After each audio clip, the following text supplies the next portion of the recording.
नमस्कार दोस्तों, सफल बातों का में आपका एक बार फिर से स्वागत है। मैं शैलेश और हमेशा की तरह मेरे साथ हमारे साथी विनय, जिनको कि आप बहुत सारे वीडियोस में हमारे साथ देख चुके हैं चर्चा करते हुए।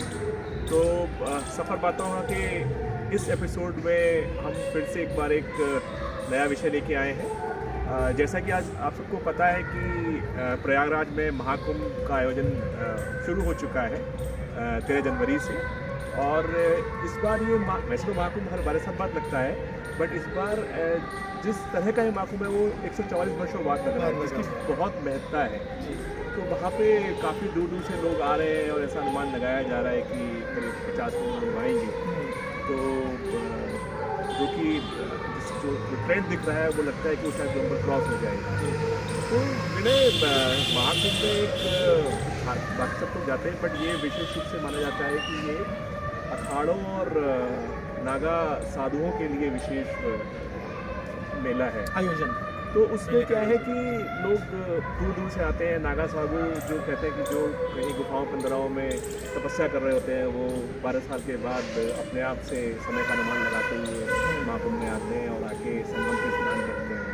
तो हम बहुत सुनते हैं नागा साधुओं के बारे में कि नागा साधु आएंगे, वो बड़े ओजस्वी होते हैं, बड़ा तपोबल होता है उनके अंदर, और उनके आशीर्वाद से मनोकामनाएं पूरी होती हैं। बट मैं जानना चाहता हूँ आम लोगों के लिए कि एक्चुअली नागा साधु होते कौन है? क्योंकि ये हम बात तो बहुत जनरल अपनी डिस्कशन में करते हैं, नागा साधु है, ये है, वहाँ से आए, इस अखाड़ों के पार्ट है, बट एक्चुअली नागा साधु होते कौन है?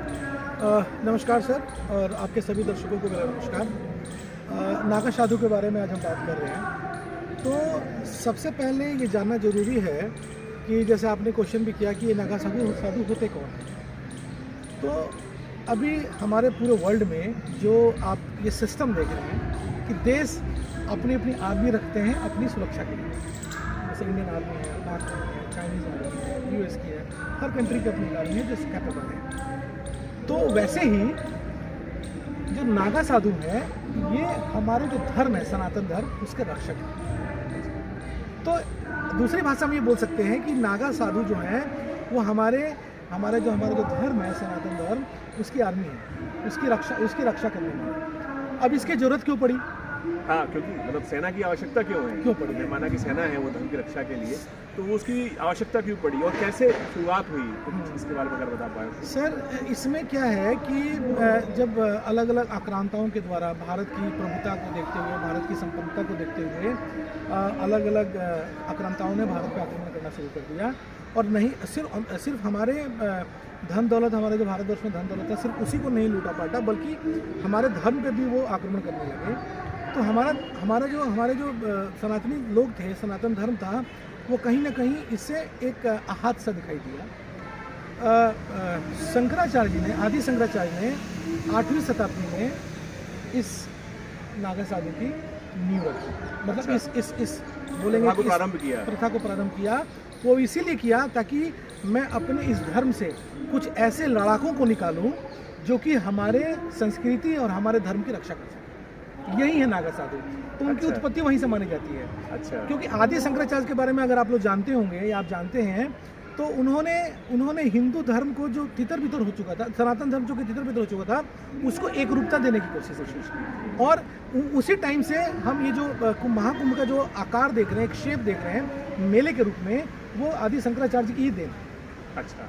तो आदि शंकराचार्य, महाकुंभ और नागा एक दूसरे के पूरक हैं।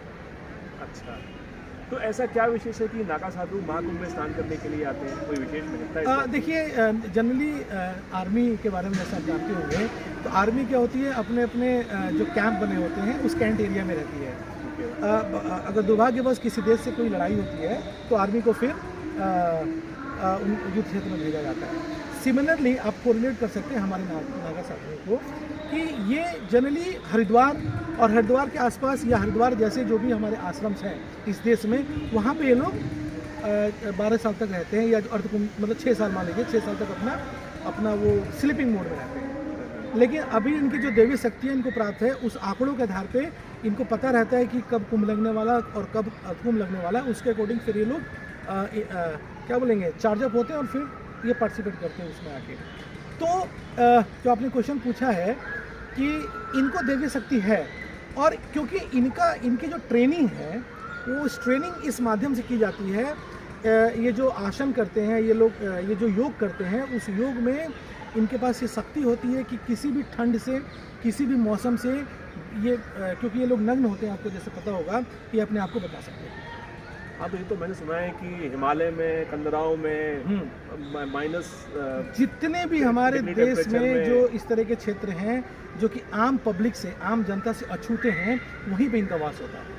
और वहाँ पे महीनों के महीनों तपस्या करते रहते सालों हैं, के सालों बिना खाए पिया, क्योंकि उन्होंने अपनी बॉडी को इस तरह से तप के माध्यम से, योग के माध्यम से एडजस्ट किया हुआ होता है।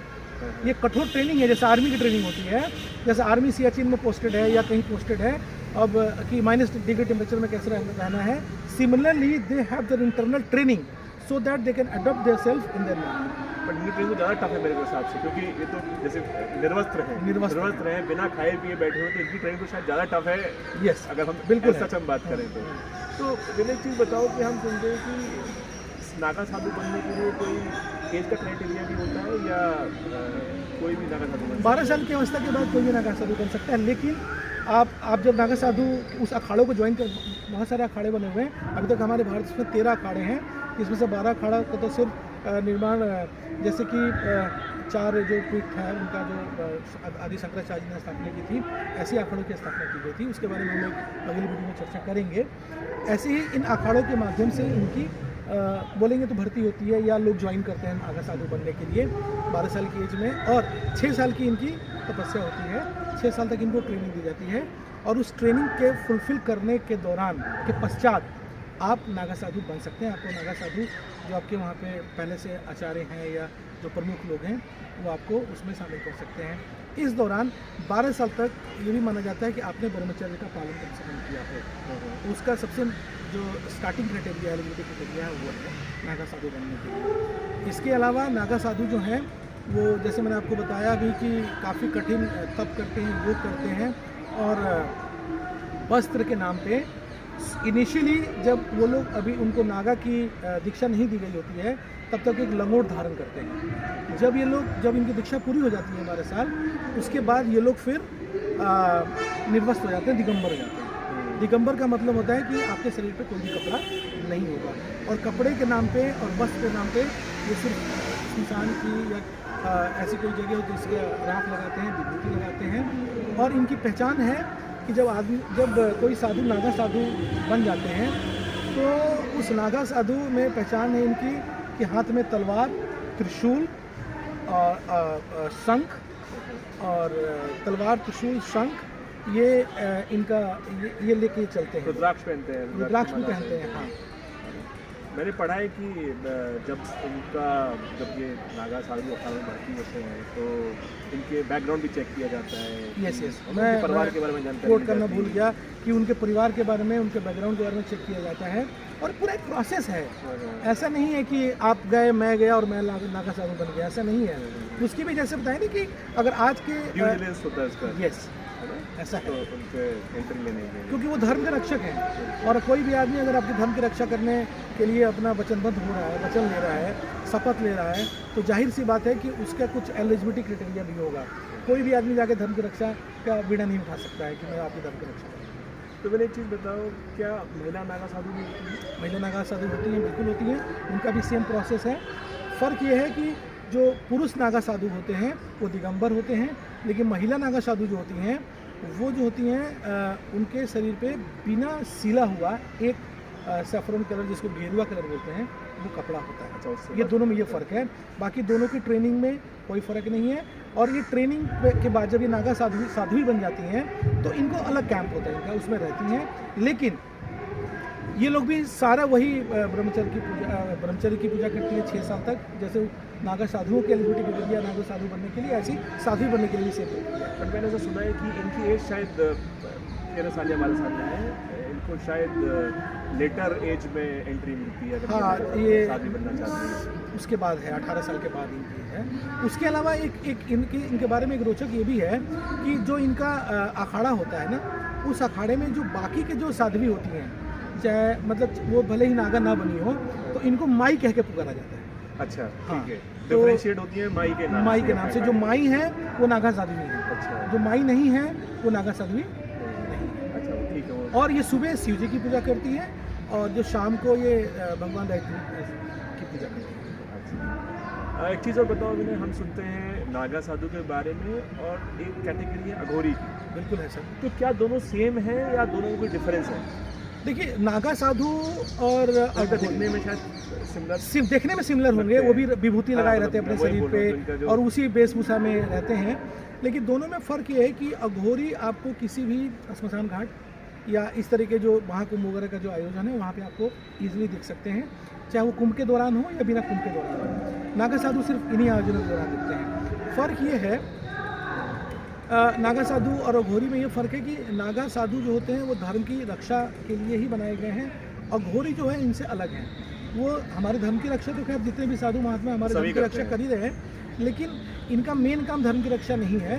ये जनरली जो पूजा करते हैं वो शिव के आराधक होते हैं अघोरी। उनके खान पान जो होता है ना, वो खान पान से जनरली हम नागा को और अघोरी को डिफ्रेंशिएट कर सकते हैं। तो नागा साधु अलग हैं, अघोरी साधु अलग हैं। अघोरी साधु के बारे में बहुत सारी चीज़ें प्रचलित है, शायद आप लोगों ने देखी और पढ़ी भी होंगी कि जनरली इनके जो पूजा करने की पद्धति होती है वो भी बिल्कुल अलग होती है। ये श्मशान घाट के इर्द गिर्द ही पाए जाते पढ़ा हैं, है, आपने सुना सुना है होगा। कि लेकिन नागा साधु के साथ ऐसा नहीं है।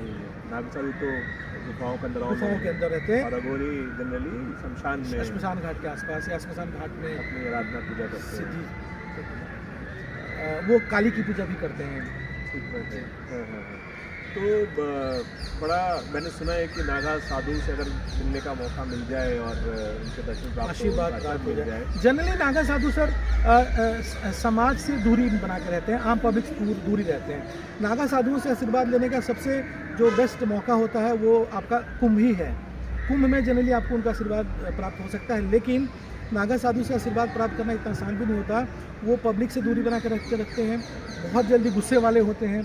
तो अगर आप नागा साधु से आशीर्वाद लेने की सोच रहे हैं या उनके पास जाने की सोच रहे हैं तो आपको उनके नियम कानून पद्धति सब पता होना चाहिए ताकि आप उसको फॉलो करके जाएं। हाँ, कोई भी ऐसा काम ना करें जो कि उस लाइन को क्रॉस करे क्रॉस और वो आपसे नाराज हो जाएं और तो उनका गुस्सा भी फिर बहुत भयानक होता है, क्योंकि हाथ में जो त्रिशूल है और तलवार है वो इसीलिए है कि वो अपनी और अपने सेल्फ डिफेंस और अपने सनातन धर्म की रक्षा कर सके।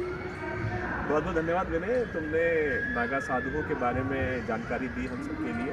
मैंने जैसे पहले भी कहा कि नाम तो सबने सुना होता है, लेकिन स्पेशली उनका बैकग्राउंड क्या है, वो कहाँ से आए हैं और क्या उनके बनने का प्रोसेस है, वो सब लोगों के जानना बहुत ज़रूरी था। तो मैं सभी दर्शकों से कहना चाहूँगा कि महाकुंभ लगा है, 144 साल बाद इस तरह का महाकुंभ लगा है, तो वहाँ जाएँ और जाके का संयोग बना है 144 साल बाद, तो वहाँ जाएँ और जाके संगम में स्नान करें और कोशिश करें नागा साधुओं से आशीर्वाद प्राप्त करने के लिए। और जब भी जाएं तो लेकिन जैसे विनय ने कहा कि जो उनके नियम कायदे कानून है, ना केवल नागा साधु के बल्कि जो पूरे कोई भी साधु महात्मा है पर्व हाँ, के जो वहाँ पे चल रहा है उसके भी नियम कानून को पालन करें, चाहे वो सरकार के द्वारा बनाया गया हो या हमारे सनातन धर्म के द्वारा बनाया गया हो। उसको फॉलो करें, अपना सेफ रखें और बाकी लोगों की सेफ्टी का ध्यान रखें। धन्यवाद आप सभी का। धन्यवाद विनय।